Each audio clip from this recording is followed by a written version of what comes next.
I was, standing in the doorway of my beautiful California home, looking at the man who'd destroyed my life 7 years ago. My ex-husband, Rex. He looked terrible, older, thinner, defeated. Standing on my doorstep like a ghost from a past I'd worked so hard to bury. "Jules," he said, his voice cracking, I need to talk to you." I didn't move, didn't invite him in, just stood there, looking at this man who'd left me with nothing but a 5-year-old daughter and $10,000 in debt. "How did you find me?" I asked, my voice cold. "I asked around, found out you're doing well." That's putting it mildly. He looked past me into my house. I saw his eyes widen slightly as he took in the nice furniture, the marble countertops visible from the entryway, the Tesla in the driveway behind him. "Can I come in? I really need to talk to you." "No." Let me back up, because to understand why I was standing there, looking at this pathetic man with absolutely no sympathy in my heart, you need to know the whole story. 7 years ago, I was living in a cramped rental house in a rough neighborhood in California with Rex and our 5-year-old daughter, Lily. We were struggling, really struggling. I was working 2 jobs, cleaning houses during the day, selling random stuff online at night. Rex had a job, but he was always complaining about it, saying he deserved better. Money was always tight. There were weeks we had to choose between paying the electric bill or buying groceries. And Rex? He blamed me for everything. "If I'd married someone with money, we wouldn't be living like this," he'd say. "If you had a better job, maybe I wouldn't be so stressed all the time. Look at your sister. She's got her life together. Why can't you be more like her?" My sister. Paige. Paige was my stepsister, actually. We'd grown up together after our parents married when I was 8. She was 2 years younger than me, prettier, more charming, more everything. Everyone loved Paige. She had this way of making people feel special. She was always smiling, always offering to help, always there when you needed her. Or so I thought. Paige would come over to our cramped little house all the time. "Oh, Jules, let me help with Lily. You look exhausted," she'd say. "Go take a break. I've got her." I was grateful. I was working so hard, barely sleeping. Having someone help with my daughter felt like a lifeline. I trusted her completely. Looking back, the signs were everywhere. I just didn't want to see them. The way Rex would suddenly be in a good mood when Paige came over. The way they'd exchange glances when they thought I wasn't looking. The way he'd volunteer to drive her home, even though it was out of his way. "I'm just being nice to your sister," he'd say when I questioned it. One time, I came home early from work and found them on the couch, sitting really close together. They jumped apart when they heard me. "We were just looking at something on Paige's phone," Rex explained quickly. I wanted to believe him. I needed to believe him, because the alternative was too painful to consider. The truth came crashing down on a Tuesday afternoon. I came home from cleaning houses, exhausted and dirty. Lily was at kindergarten. The house was supposed to be empty, but Rex's car was in the driveway. I walked in quietly, planning to surprise him, maybe suggest we take a nap together, something we hadn't done in months. That's when I heard it, laughter, coming from our bedroom. Not his laugh, a woman's laugh. I knew that laugh. I'd heard it my entire life. Paige. I stood in the hallway, frozen. Every instinct told me to run, to leave, to not confirm what I already knew. But I had to see it. I had to know. I pushed open the bedroom door. They weren't in bed, thank God for that small mercy. But they were close, too close. Sitting on the edge of the bed, her hand on his knee, his arm around her waist. They jumped apart when they saw me, but not quickly enough. "Jules," Rex started. "Get out," I said, my voice surprisingly steady. "Both of you, get out of my house. Now." Paige didn't even try to deny it. "Jules, I'm sorry, but what? But you couldn't help yourself? But you fell in love? But I deserve this?" "You have to understand." "I don't have to understand anything. You're my sister. My sister. And you—" I couldn't even finish the sentence. Rex at least had the decency to look ashamed. "Jules, it just happened. We didn't mean—" "How long?" I demanded. They looked at each other. "How long?" 6 months, Paige said quietly. 6 months. While I was working 2 jobs, raising our daughter, trying to keep our family afloat. They'd been sneaking around behind my back for 6 months. "Get out," I said again. "Both of you, get your things and get out." As Rex was packing his things, he said something I'll never forget. "Honestly, Jules, this is probably for the best. I can't live like this anymore. The struggling, the stress, the constant worry about money. I need more than this." "You need more?" I repeated, incredulous. "Yeah, I need someone who can actually contribute to a relationship, someone who doesn't drag me down." Paige stood behind him, saying nothing, not defending me, not apologizing, just watching. "You know what?" she finally said. "Maybe if you'd been a better wife, Rex wouldn't have looked elsewhere." Those words cut deeper than anything else. Not only had she betrayed me, she was blaming me for it. They left together, just walked out, left me standing in that cramped house with our 5-year-old daughter and a mountain of pain I didn't know how to process. Lily came home from kindergarten an hour later. "Where's Daddy?" she asked, looking around the house. "Daddy had to go away for a while, baby. When is he coming back?" I didn't know how to answer that, so I just held her and cried. The next few days were a blur. I barely ate, barely slept. Just went through the motions, getting Lily to school, going to work, coming home, crying in the shower where Lily couldn't hear me. Then the bills started coming, credit card bills I didn't know existed. Rex had taken out credit cards in my name, or maybe they were joint, I couldn't even remember anymore, and maxed them out. $10,000 in debt. On top of everything else, he'd left me with $10,000 in debt. I couldn't face my family. I couldn't tell my parents what Paige had done, what Rex had done. It was too humiliating. So I made a decision. I was going to disappear. Not physically, I couldn't uproot Lily like that, but emotionally. I cut off contact with everyone, changed my phone number, deleted social media, stopped going to family events. My parents tried to reach me, confused about why I'd suddenly gone silent. I sent them one text: "I need space. I'm okay. Lily's okay. I'll explain someday." Then I blocked them. It sounds harsh, I know, but I needed to heal. And I couldn't heal while watching Paige live her life with the man who was supposed to be mine. One night, about 2 weeks after they'd left, I was going through old papers, trying to figure out the full extent of the debt, when I found something. My old college notebooks, from my international business degree. I'd studied import-export. I'd been good at it, really good. I'd had plans to start my own business before I got pregnant with Lily, and everything changed. I looked at those notebooks, filled with market research, supplier contacts, business plans I'd never executed, and I thought, why not now? I had nothing left to lose. I had $5,000 in savings, money I'd been hiding from Rex just in case. Emergency money. This was definitely an emergency. I started researching Asian markets, handmade goods, artisan products, things that were cheap to buy overseas but could sell for a premium in California. I found suppliers, negotiated prices, calculated shipping costs, figured out customs and duties, and all the complicated logistics of international trade. It was scary, overwhelming. I was a single mother with 2 jobs and massive debt, trying to start a business in an industry I hadn't touched in years. But I was also angry. And anger, I discovered, is an incredible motivator. My first order was small, hand-carved wooden decorations from Bali. I bought $2,000 worth of inventory, leaving me with $3,000 in emergency funds. The boxes arrived 3 weeks later. I took photos, listed them on Facebook Marketplace and Etsy, and waited.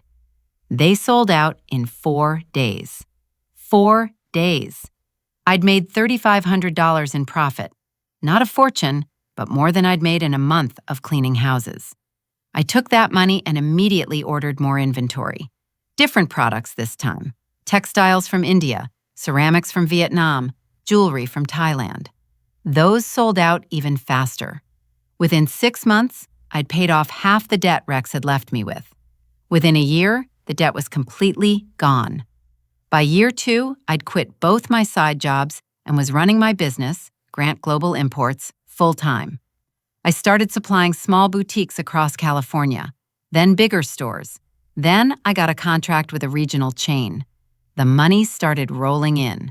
Real money. More money than Rex and I had ever made together.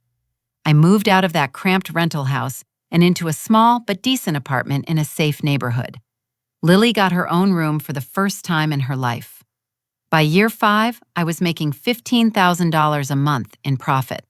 I bought a house, a real house, with a yard and a garage and everything I'd ever dreamed of. By year 7, I was driving a Tesla, living in a beautiful home, sending Lily to the best schools. I'd done it. I'd actually built something from nothing. Through the grapevine, mutual friends I hadn't spoken to in years, I heard about Rex and Paige. They'd broken up after 3 years. Apparently, their relationship hadn't been the fairy tale they'd imagined. Turns out, when your entire relationship is built on betrayal and lies, it doesn't tend to last. Rex had lost his job. Paige had health issues. They were both struggling. And apparently, they'd heard about me, about my success, about how well I was doing.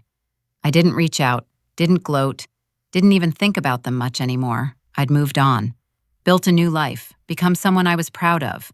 And then, one evening, Rex showed up at my door.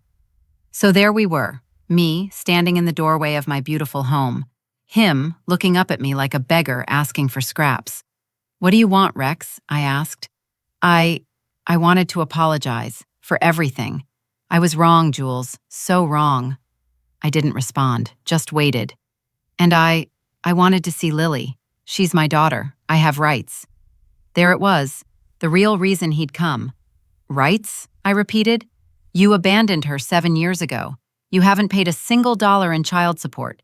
You haven't called, haven't sent a card, haven't acknowledged her existence. And now you want to talk about rights? I was going through a hard time. We were all going through a hard time, Rex. The difference is I didn't run away. I stayed. I worked. I built something for her, for us. He looked at my house again, at my car, at the nice clothes I was wearing. How did you afford all this? He asked. And there was something in his voice, something bitter. And that's when I smiled, because I knew exactly what he was thinking. How did you afford all this? Rex asked again, looking at my house, my car, everything I'd built. And there it was, that tone, that accusatory, suspicious tone I remembered so well from our marriage. I worked for it, I said simply. Worked?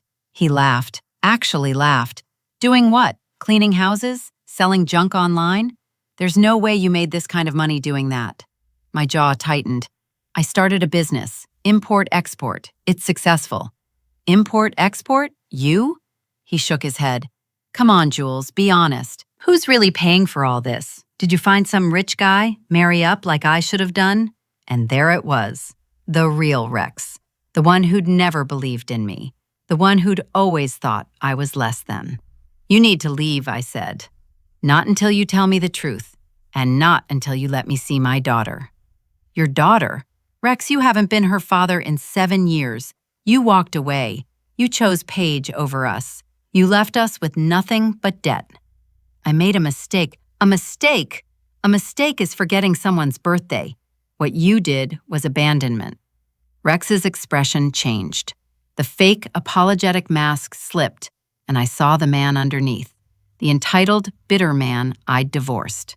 Look, I know I messed up, but I'm still Lily's father. I have legal rights, and I've been doing some research. If you've been successful, I'm entitled to back child support adjustments, and probably a portion of any assets acquired during our marriage. I stared at him. Assets acquired during our marriage? Rex, we got divorced 7 years ago. Everything I have, I built after you left. Doesn't matter. We were married when you presumably started this business. That makes it marital property. That's when I realized he hadn't come to apologize. He hadn't come to see Lily. He'd come for money. He'd heard I was successful and he wanted a piece of it. Get off my property, I said, my voice dangerously quiet. I'm not leaving until get off my property. He must have heard something in my voice because he took a step back. This isn't over, Jules. I'll see you in court. I'll get my rights as a father, and I'll get what I'm owed. You're owed nothing. You abandoned your child. Now get out before I call the police. He left, but not before throwing one more look at my house. Not the look of a man who'd lost his family, but the look of a man calculating what he thought he deserved. I closed the door and leaned against it, my heart pounding. Could he really do this? Could he come back after 7 years and claim rights to my business, to my money, to my daughter? Lily came downstairs at that moment. She was 12 now, tall and beautiful and smart as a whip. "Mom, who was that?" I forced a smile. "Just someone selling something, nothing important." She looked at me skeptically. She was too smart to fully believe me, but she didn't push. "Okay, can I go to Sarah's house?" "Sure, baby. Be back by dinner." After she left, I did something I hadn't done in 7 years. I called a lawyer. The next morning, I sat in the office of Patricia Chen, one of the best family law attorneys in California. I told her everything: the abandonment, the debt, the 7 years of silence, Rex's sudden reappearance, his threats. She listened, taking notes, her expression growing more incredulous by the minute. "Okay," she said when I finished. "Let's break this down. First, his claim about marital property is ridiculous. You've been divorced for 7 years. Everything you've built since then is solely yours." I felt relief wash over me. "However," she continued, "he's not entirely wrong about one thing. As Lily's biological father, he does have a right to pursue visitation.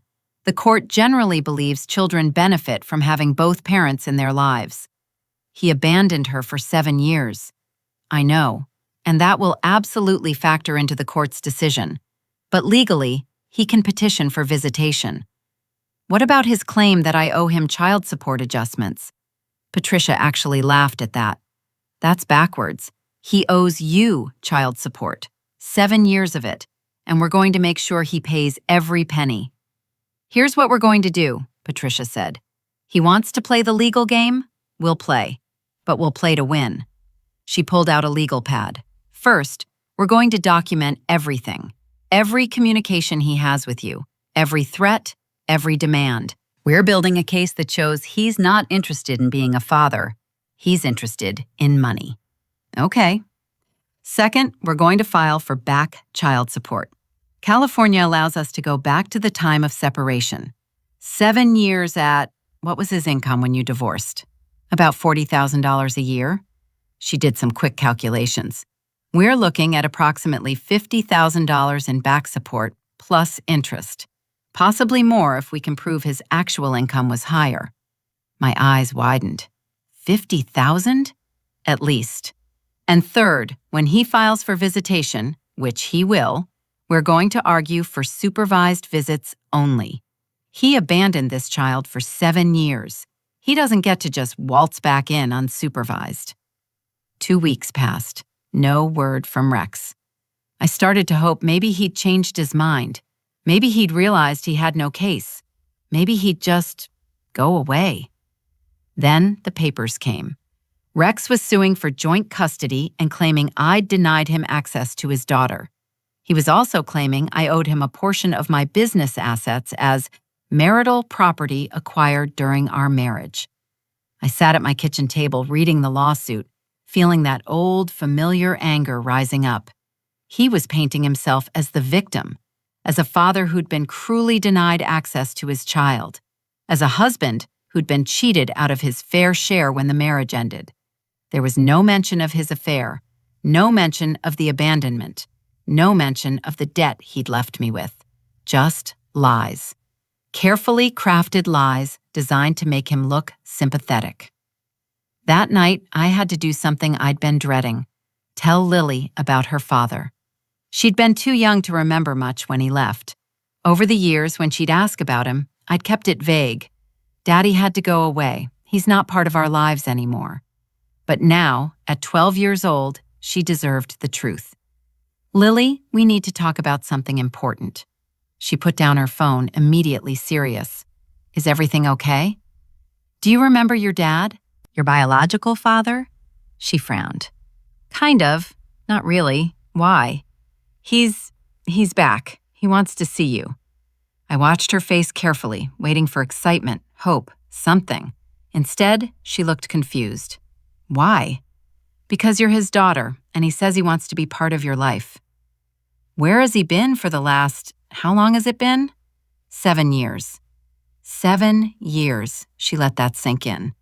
So he just forgot about me for 7 years, and now he suddenly wants to be my dad? The bitterness in her voice broke my heart. It's complicated, honey. It's not complicated, Mom. He left. He didn't care. And now he's back because, why? What does he want? She was too smart, too perceptive. I don't know, baby, but there's going to be a court case, and the judge will decide how much contact he can have with you. Can I say I don't want to see him? Yes, the court will consider your opinion. You're old enough that your wishes matter. She nodded slowly. Good, because I don't want to see him. You've been both parents to me my whole life. I don't need him now. 3 months later, I sat in a conference room for Rex's deposition. He was there with his lawyer, a cheap-looking guy in an ill-fitting suit. I was there with Patricia, who looked like she was about to destroy someone's life and enjoy every minute of it. Rex's lawyer started with softball questions. When did we meet? When did we marry? When was Lily born? Then Patricia's turn came. Mr. Collins, when was the last time you saw your daughter before this lawsuit? Rex shifted uncomfortably. I'm not sure of the exact date. Approximately. Was it this year? Last year? It's been a few years. How many years approximately? Maybe 6 or 7? 7 years. And in those 7 years, how many times did you call her? Silence. How many birthday cards did you send? Silence. How many Christmas presents? I was going through a difficult time. That's not what I asked. The question was, how many Christmas presents did you send your daughter in 7 years? None. How much child support have you paid in those 7 years? I wasn't able to. The answer is 0, correct? Yes. Patricia looked at him with something close to contempt.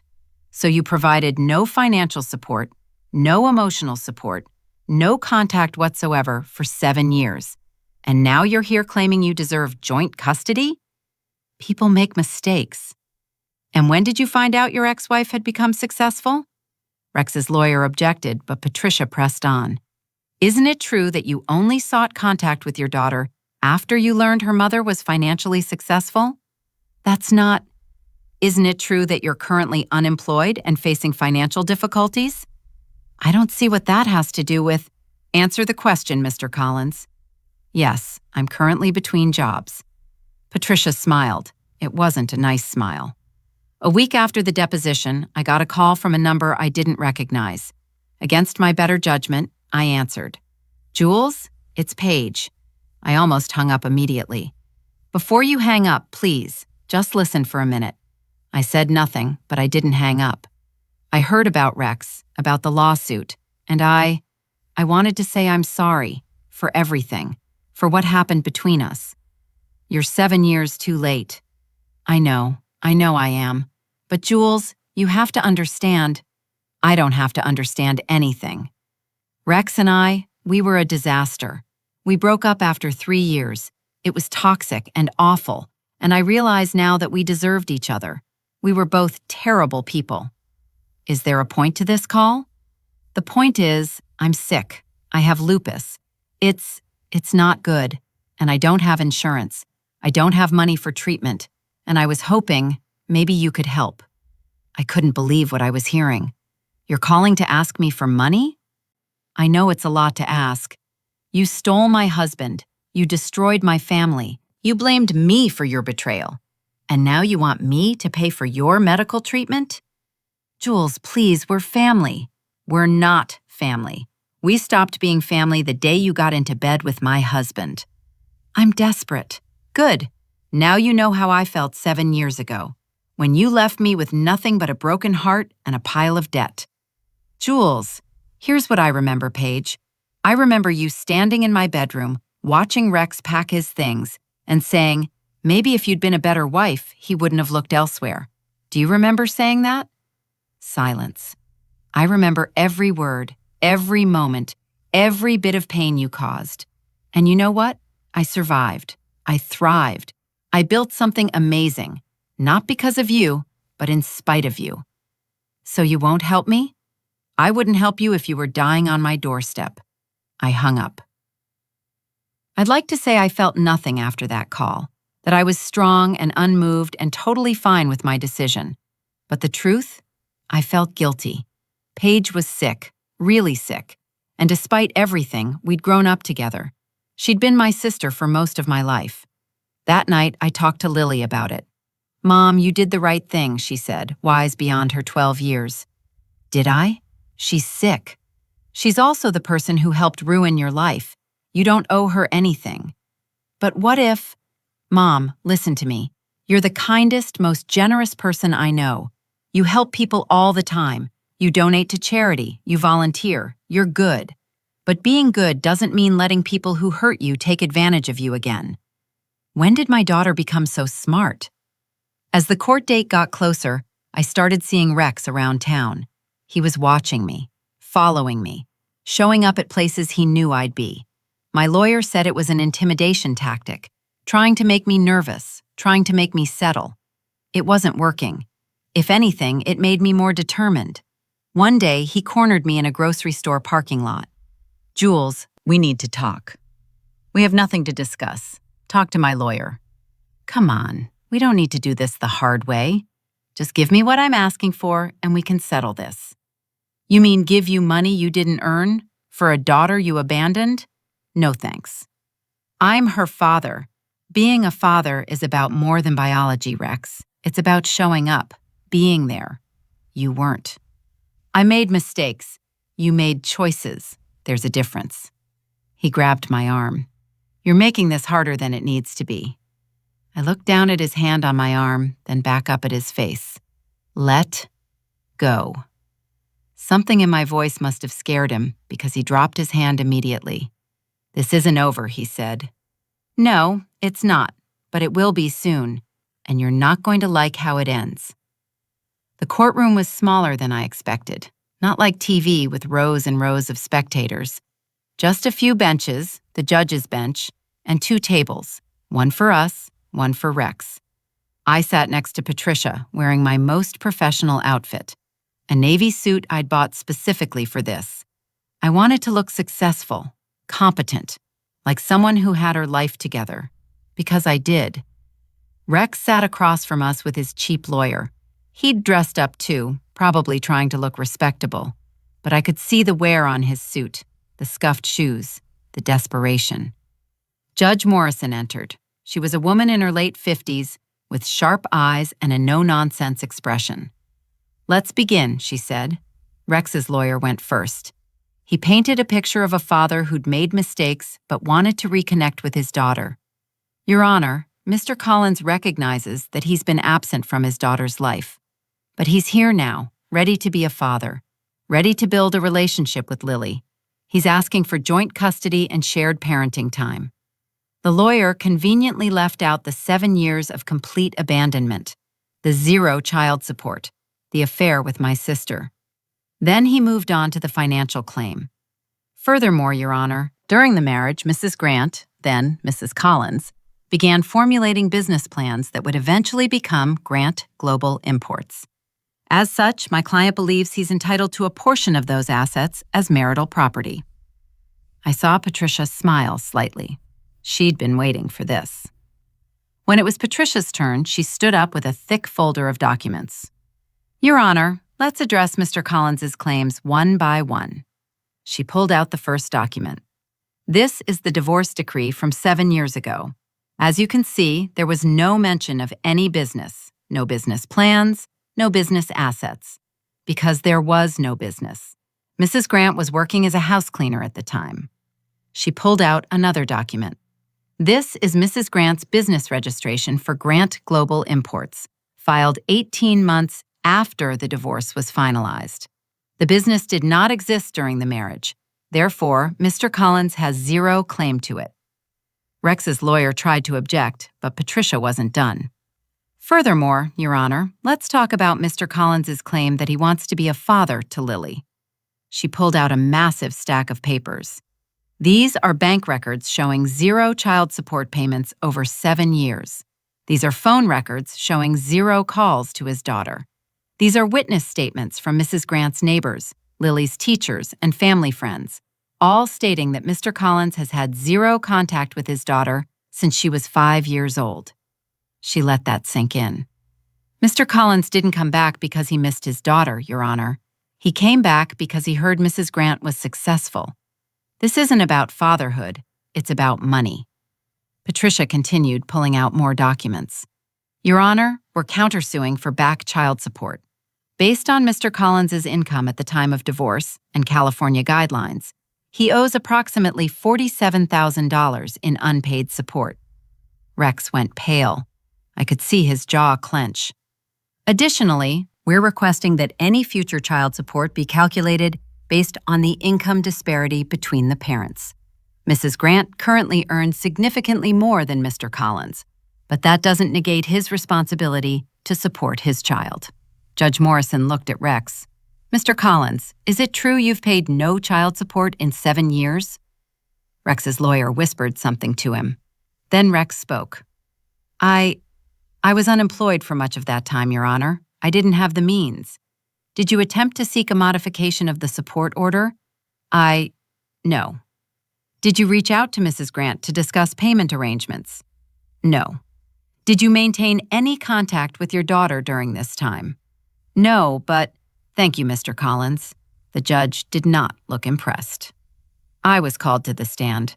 Rex's lawyer tried to make me look like I was being vindictive, keeping a father from his child out of spite. Mrs. Grant, isn't it true that you've refused to let Mr. Collins see his daughter? He's had 7 years to see her. He chose not to. But when he recently reached out, he didn't reach out to see Lily. He showed up at my house demanding money and threatening to sue me. That's not the behavior of a father. That's the behavior of someone looking for a payout. You're putting words in his mouth. Am I? He told me himself that he believed he was entitled to a portion of my business. That's literally what this lawsuit is about. The lawyer changed tactics. Mrs. Grant, you've built a successful business. You live in a nice home. You drive an expensive car.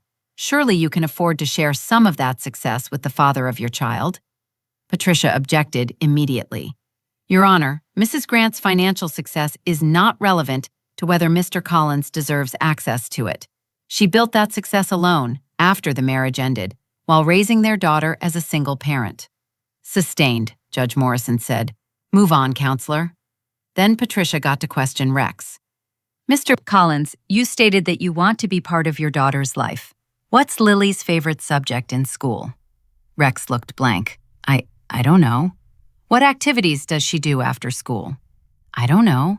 What's her favorite food, her favorite color, her best friend's name? I don't know any of that. Because you've had zero contact with her for 7 years, correct? Yes.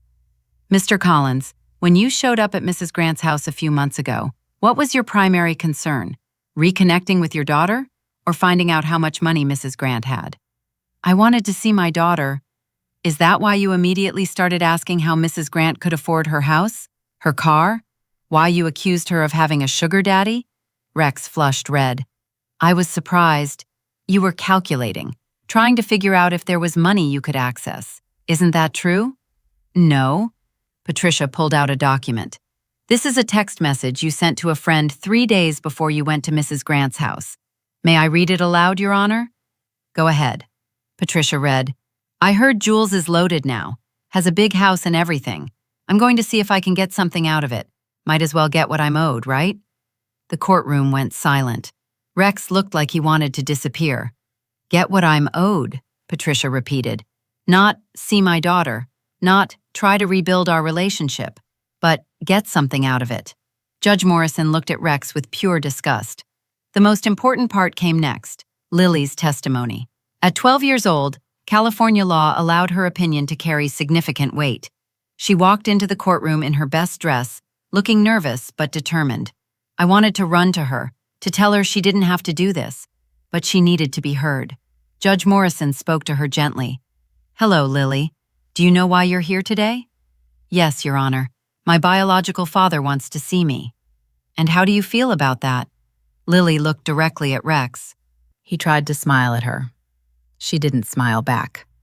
I don't want to see him, she said clearly. Can you tell me why? Because he's not my father. Not really. A father is someone who shows up, someone who cares, someone who's there when you need them. He hasn't been any of those things. Rex's lawyer started to object, but the judge held up her hand. Let her speak. Lily continued, her voice steady. My mom has been both parents to me my whole life. She worked so hard. She went without things so I could have what I needed. She built a business so we could have a better life. And now he shows up and wants to take credit for that? Or take money from that? It's not fair. Do you remember your father at all? The judge asked gently. Barely. I remember someone was there when I was really little, but I don't remember him being a dad, and I don't need him to be one now. What if he wants to try, to build a relationship with you? Lily thought about that.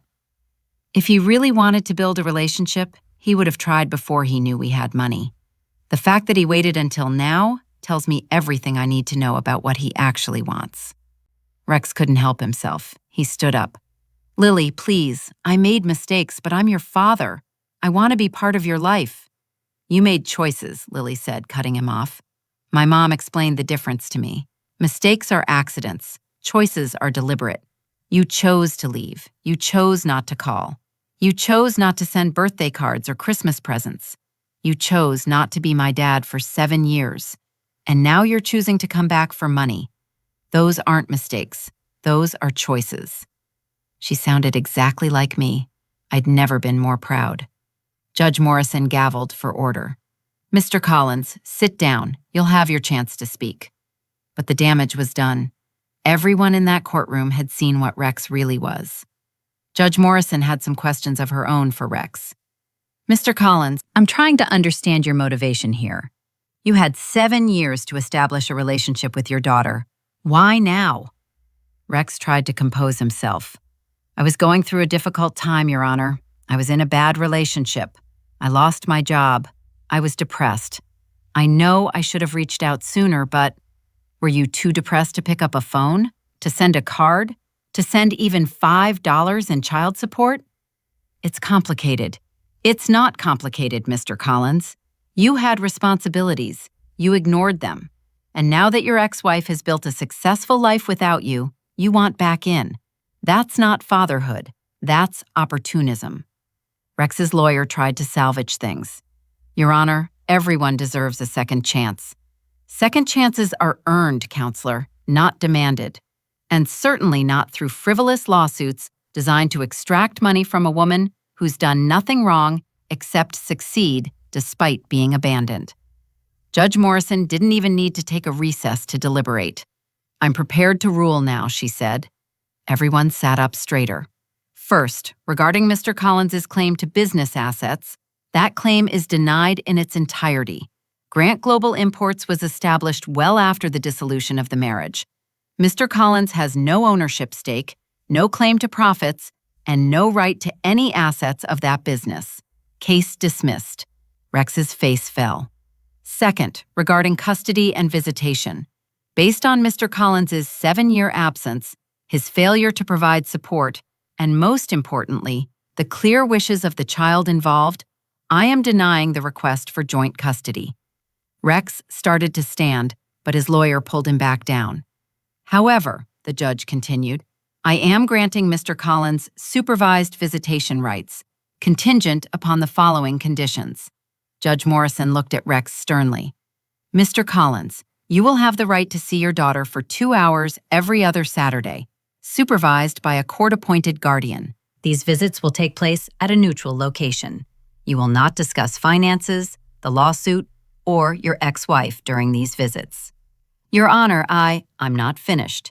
These visitations are contingent upon you paying the back child support you owe.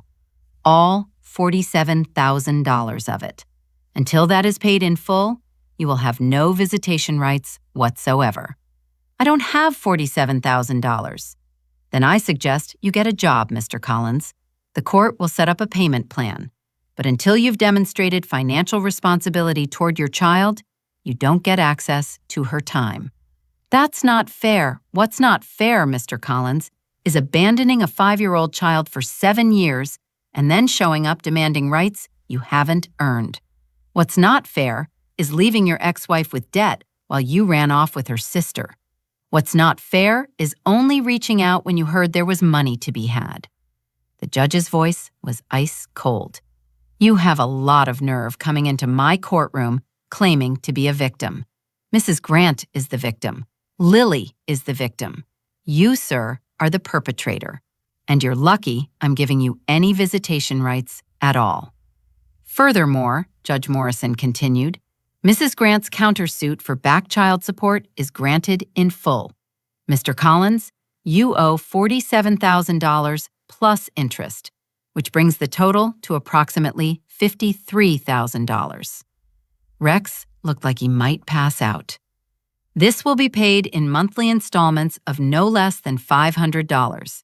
If you miss a payment, your visitation rights will be suspended. If you miss 3 consecutive payments, your visitation rights will be terminated permanently. Additionally, going forward, you will pay $800 per month in current child support, calculated based on California guidelines and your imputed income." "But I don't have a job." "Then get one, Mr. Collins. The court imputes income based on your earning potential, not your current employment status. You have a degree. You have experience. You can work. And you will work if you want any relationship with your daughter." She banged her gavel. "This case is concluded. Mr. Collins, I strongly suggest you use this as an opportunity for self-reflection. Figure out what kind of man you want to be, because right now, you're not impressing anyone." We walked out of that courtroom victorious. Patricia was grinning. That was one of the most satisfying cases I've ever won. I hugged Lily tight. "You were so brave in there, baby." "I just told the truth, Mom." "I know, and I'm so proud of you." Rex and his lawyer walked past us in the hallway. Rex wouldn't look at me. His lawyer looked embarrassed. As they passed, I heard Rex mutter, "This is bullshit." I almost let it go, but then I thought, no, he needs to hear this. "Rex?" He stopped, turned. "You did this to yourself. You had a family, a daughter who loved you, a wife who believed in you, and you threw it all away for what? For Paige? How'd that work out?" He said nothing. "You could have been part of Lily's success, part of our success, but you chose to leave. And now you want to come back and take credit? Take money? That's not how life works." "You always thought you were better than me," he said bitterly. "No, Rex, I thought we were partners. I thought we were equals. You're the one who always felt inferior, and instead of working on yourself, you tore me down to make yourself feel bigger. That's on you, not me." 3 weeks after the court ruling, I received the first child support payment from Rex, $500, exactly what the judge had ordered for the back support payment plan. I looked at that check and felt nothing.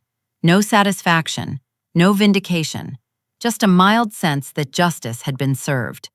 I deposited it into a college fund I'd set up for Lily years ago. Every payment from Rex would go there. Money he should have been paying all along, now going toward her future. Patricia called me that same day. "Did you get the payment?" "Yep." Don't get used to it. Guys like Rex, they make the first few payments to look good, then they disappear again. "You really think so?" "I know so. I've seen it 100 times. She was right. The second month, the payment came late. 2 weeks late. The third month, it didn't come at all. Patricia filed a motion with the court immediately. Rex was summoned to explain why he'd missed the payment. He showed up looking even worse than before, thinner, more defeated. "Your Honor, I've been trying to find work, but it's hard. No one wants to hire someone my age with gaps in their employment history." Judge Morrison was unsympathetic. "Mr. Collins, you're 42 years old. You have a college degree.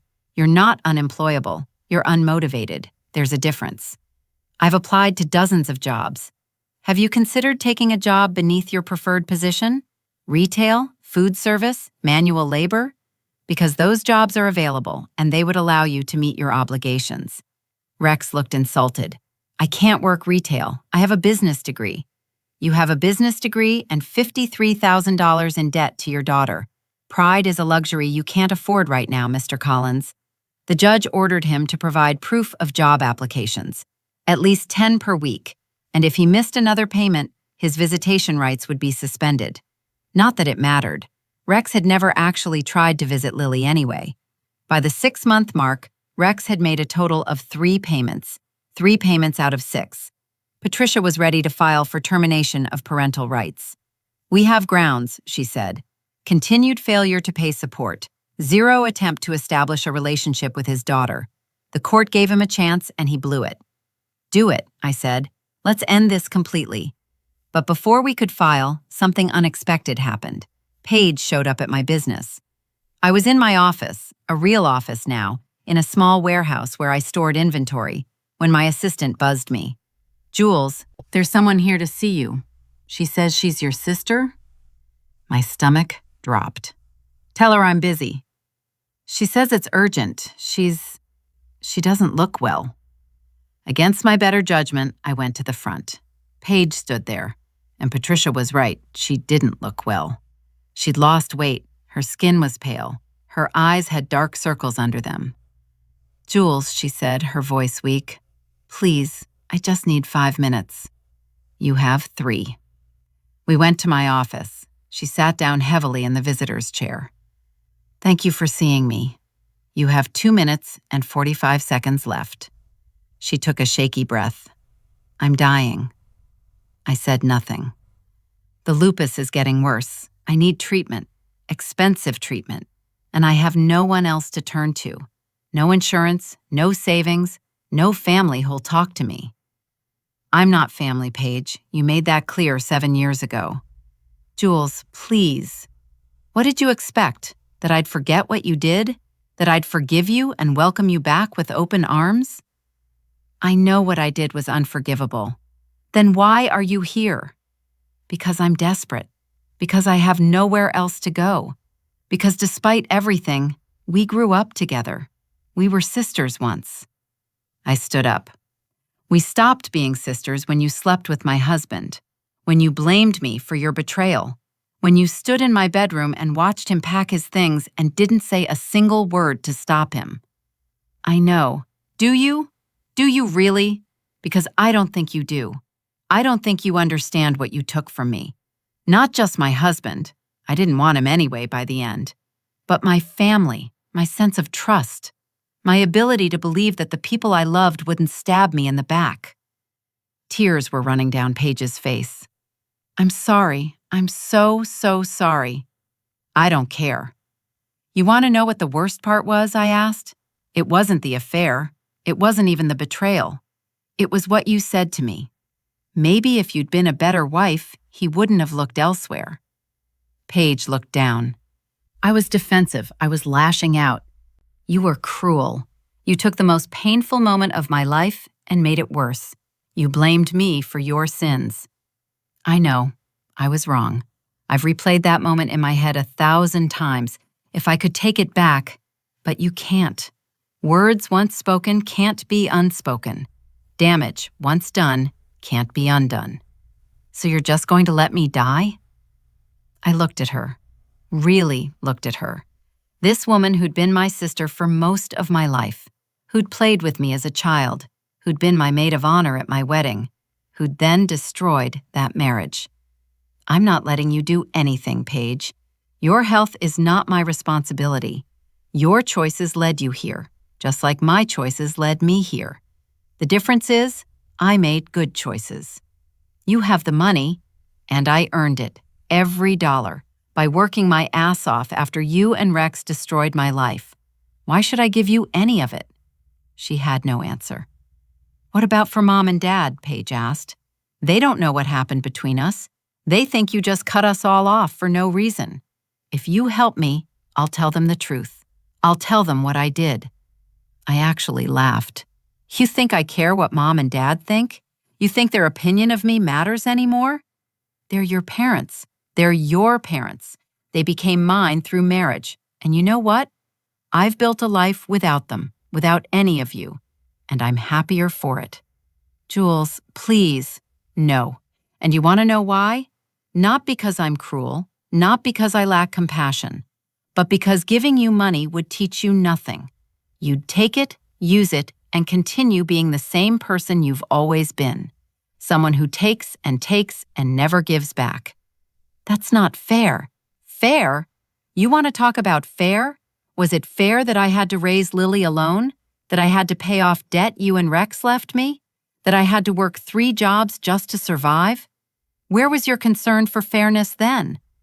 Paige sat there, crying. Part of me felt bad for her. The human part. The part that remembered the good times we'd had as kids. But a bigger part of me knew enabling her would help no one. Here's what I'm going to do, I said. Nothing. I'm going to do absolutely nothing. I'm going to let you figure this out on your own, the same way I had to figure out how to survive after you destroyed my life. I'll die. Maybe. Or maybe you'll find a way. Apply for Medicaid. Find a charity. Ask Mom and Dad for help. But you're not getting anything from me. This is cruel. No, Paige. Cruel is what you did to me. This is just me protecting myself from being hurt by you again. I stood up. Your 3 minutes are up. Leave. And don't come back. She left, still crying. I went back to my desk and got back to work. That night, I couldn't sleep. Not because I regretted my decision, but because I kept replaying Paige's face, the desperation, the fear. Was I being too harsh? Was I letting my anger override my compassion? I called Patricia. She'd become more than my lawyer. She'd become a friend. Did I do the right thing? I asked after telling her about Paige's visit. Do you think you did? Honestly, I don't know. Part of me feels like I should help. She's dying. Jules, let me ask you something. If Paige wasn't sick, if she'd just called asking for money, what would you have said? No, obviously. So the only reason you're considering helping her is because she's sick. But being sick doesn't erase what she did. It doesn't make her a better person. It just makes her a person who's both sick and who betrayed you. That made sense. You're not responsible for saving everyone, Patricia continued. Especially not people who've hurt you. You're allowed to protect yourself. The next morning, I told Lily about Paige's visit. Aunt Paige came here? She still called her Aunt Paige, even though they hadn't seen each other in 7 years. Yeah. What did she want? Money. For medical treatment. Did you give it to her? No. Lily was quiet for a moment. Then, good. Really? Mom, she hurt you. She helped ruin our family. Why would you help her now? Because she's sick. Being sick doesn't make you a good person. It just makes you a sick person who still did bad things. 13 years old, and she understood something it had taken me decades to learn. A week later, I got a call from my mother, the first time we'd spoken in years. Jules, why won't you help your sister? Paige had told them. Of course she had. Because I don't owe her anything, Mom. She's your sister. She's sick. How can you be so heartless? And there it was, heartless. Because I wouldn't sacrifice myself for someone who'd already sacrificed me. Did Paige tell you why we haven't spoken in 7 years, Mom? She said you had a falling out. She had an affair with my husband for 6 months, while I was working 2 jobs and raising Lily.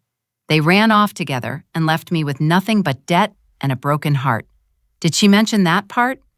Silence. Mom, did she tell you that? She said it was more complicated than that. It's not complicated. She slept with my husband. She destroyed my family. And when I confronted her, she blamed me for it. She said if I'd been a better wife, Rex wouldn't have strayed. Those were her exact words. More silence. So no, Mom, I'm not helping her. I'm not the heartless one. She is. Jules, and you know what? I'm done. I'm done being made to feel guilty for protecting myself. I'm done being painted as the villain when I'm the victim. I'm done with all of you. I hung up. That was it. The final bridge burned. I'd cut off Paige 7 years ago. Now I'd cut off my parents too. Some people might think that makes me cold, unforgiving, bitter. But I think it makes me smart, because I learned something important. You can't heal from poison if you keep drinking it. My family was toxic. They enabled Paige. They blamed me. They wanted me to sacrifice myself for people who'd never sacrificed anything for me. So I walked away, completely. And you know what? I felt lighter. 2 months after Paige's visit, Rex missed his 4th payment. Patricia filed the motion to terminate his parental rights. This time, Rex didn't even show up to court. Judge Morrison terminated his rights in absentia.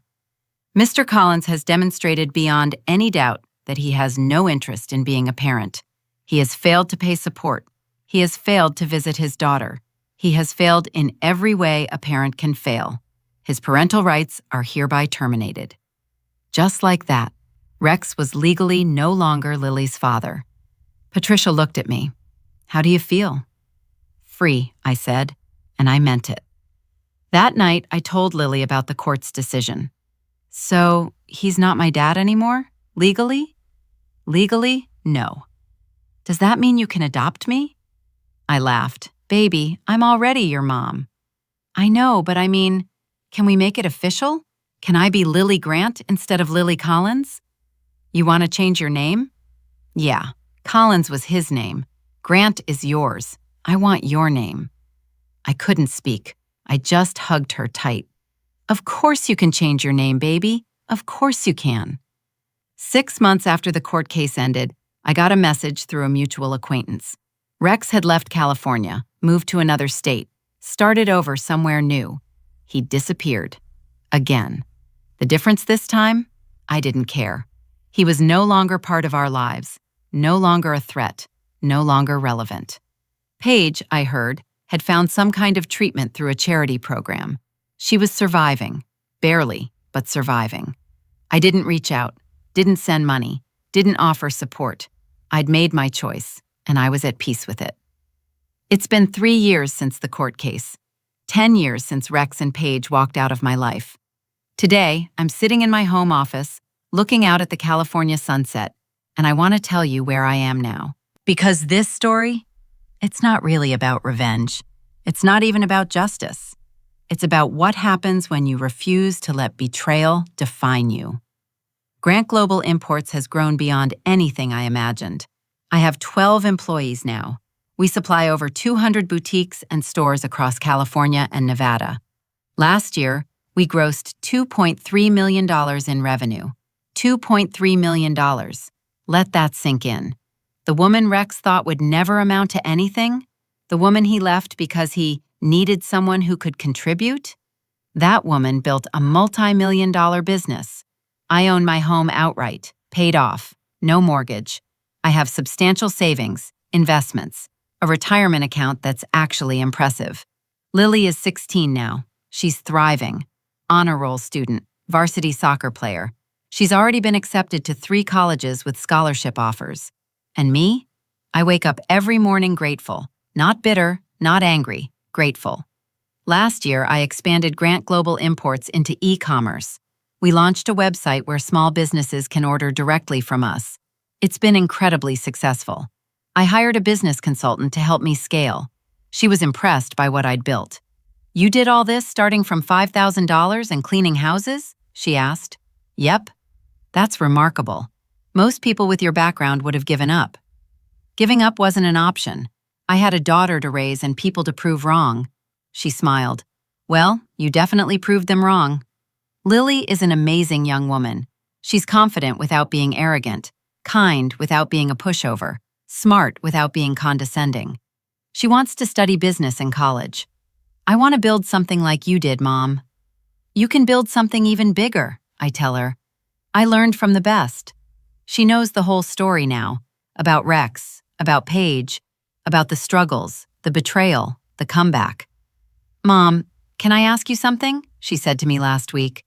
"Of course, baby." "Do you think Rex, do you think he ever regrets what he did?" "I don't know. Maybe. But it doesn't matter." "Doesn't it?" "No, because his regret doesn't change anything. It doesn't give me back those hard years. It doesn't undo the pain. It's just his burden to carry, not mine." She nodded thoughtfully. "That makes sense. The best revenge isn't making them regret it, Lily. It's moving on so completely that their regret becomes irrelevant." People always ask me, how did you do it? How did you rebuild after everything fell apart? Here's what I learned. Lesson 1.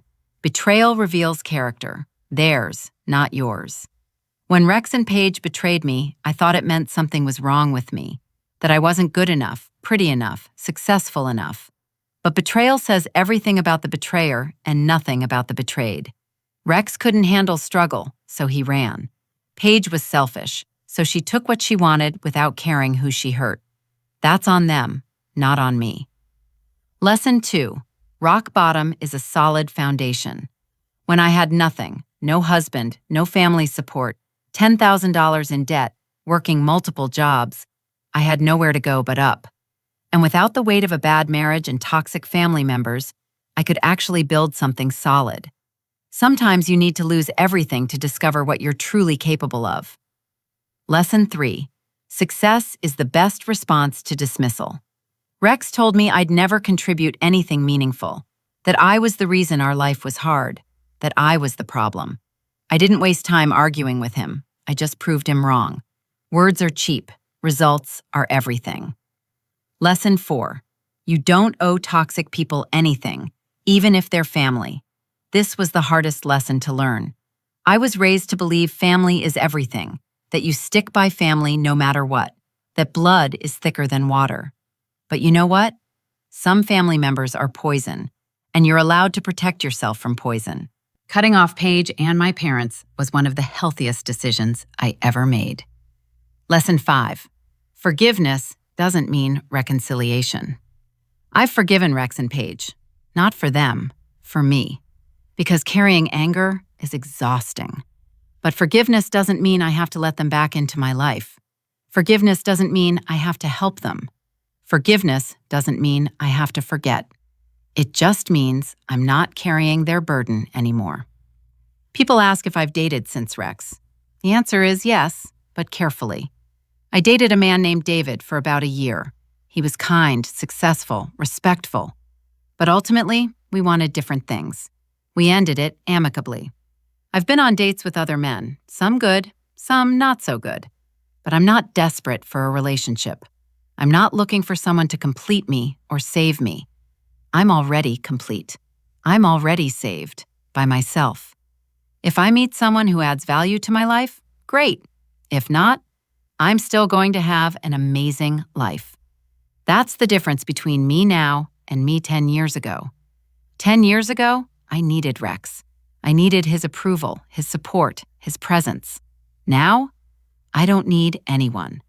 I want companionship, sure, but I don't need it. And that's a powerful position to be in. If you're listening to this and you're going through something similar, betrayal, divorce, financial hardship, family drama, I want you to hear this. You are so much stronger than you know. Right now, it probably feels impossible. The mountain feels too high. The pain feels too deep. The obstacles feel too overwhelming. But you can do this. I know you can because I did. And I'm not special. I'm not uniquely gifted or exceptionally talented. I'm just someone who refused to give up. Here's my practical advice if you're starting from scratch. 1. Cut off the toxic people immediately. Don't wait. Don't hope they'll change. Don't give them second chances they haven't earned. Cut them off and focus on yourself. 2. Use your anger productively. Anger is energy. Channel it into something useful. For me, it was building a business. For you, it might be something else. But don't let anger consume you. Transform it. 3. Start small, but start now. I started with $5,000 and a dream. You don't need a lot to start. You just need to start. 4. Invest in yourself. Education, skills, therapy, whatever you need to grow. The best investment you'll ever make is in yourself. 5. Document everything. If you're dealing with an ex who might cause legal trouble, document everything. Every text, every email, every conversation. You'll thank me later. 6. Find your people. Not your family, your people. The ones who support you, believe in you, lift you up. Patricia became one of my people. Find yours. 7. Let your success speak for you. Don't argue, don't defend, don't explain. Just succeed. Success is the loudest voice. If I could go back 10 years and talk to that devastated woman sitting on the floor of her cramped rental house, surrounded by bills and heartbreak, here's what I'd tell her. This pain you're feeling? It's temporary. I know it doesn't feel temporary. I know it feels like it's going to kill you. But it won't. You're going to survive this. More than survive, you're going to thrive.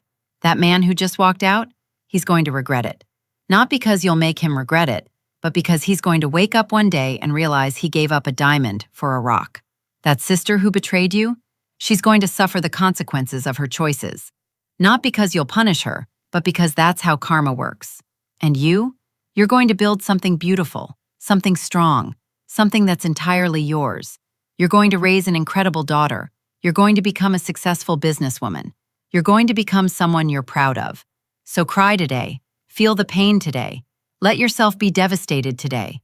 But tomorrow you start fighting back. And I promise you, you're going to win. Here's something I never thought I'd say. I'm grateful it happened. Not grateful for the pain, not grateful for the betrayal, but grateful for what came after. If Rex hadn't left, I'd probably still be in that cramped house, working menial jobs, accepting mediocrity, because I didn't know I was capable of more. If Paige hadn't betrayed me, I might still have toxic family members draining my energy and holding me back. If everything hadn't fallen apart, I never would have discovered what I could build. So yeah, I'm grateful.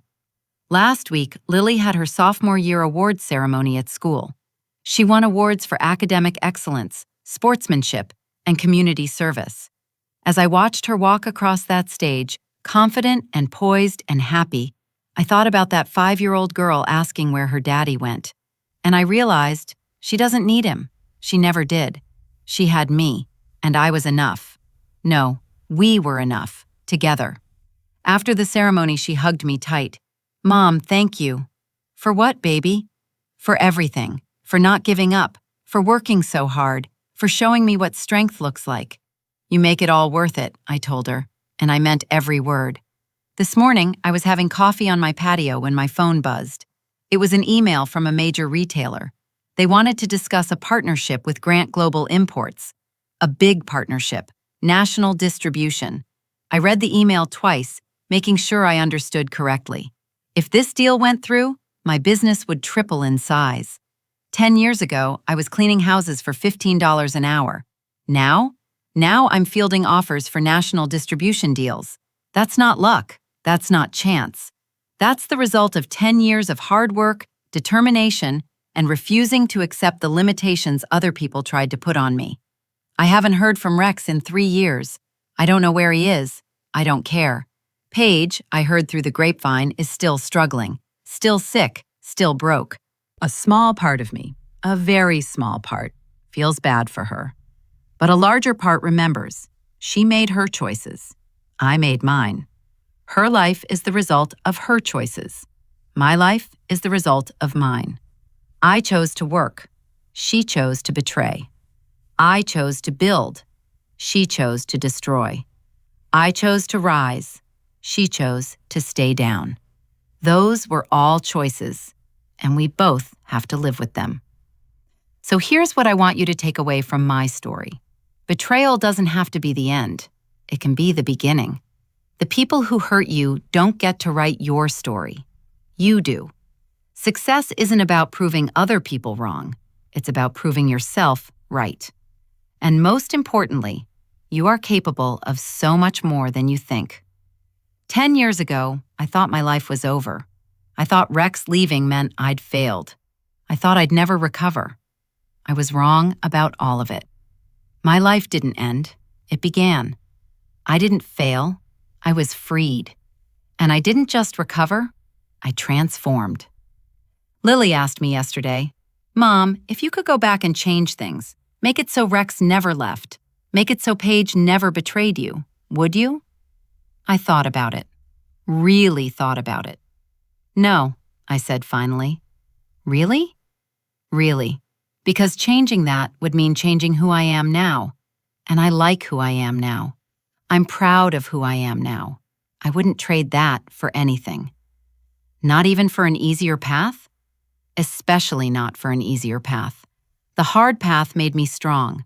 The struggle made me successful. The pain made me appreciate the joy. She smiled. You're kind of a badass, Mom. I laughed. Thanks, baby. So are you. This is Jules Grant, founder and CEO of Grant Global Imports, single mother, survivor, and someone who turned betrayal into a business empire. Thank you for listening to my story. Now go write yours, because I promise you, you're stronger than you think. You're more capable than you know. And your betrayers? They're going to regret underestimating you. Not because you're going to make them regret it, but because you're going to succeed so completely that their opinion of you becomes irrelevant. That's the best revenge, becoming someone who doesn't need revenge because you've already won. Go build your empire. If this story resonated with you, share it. Maybe someone you know needs to hear that they can rebuild, that they can succeed, that betrayal is not the end. Subscribe for more real stories about real people who refuse to stay down, because we all deserve to know we're stronger than our worst days, and our betrayers, they're just footnotes in the story of our success.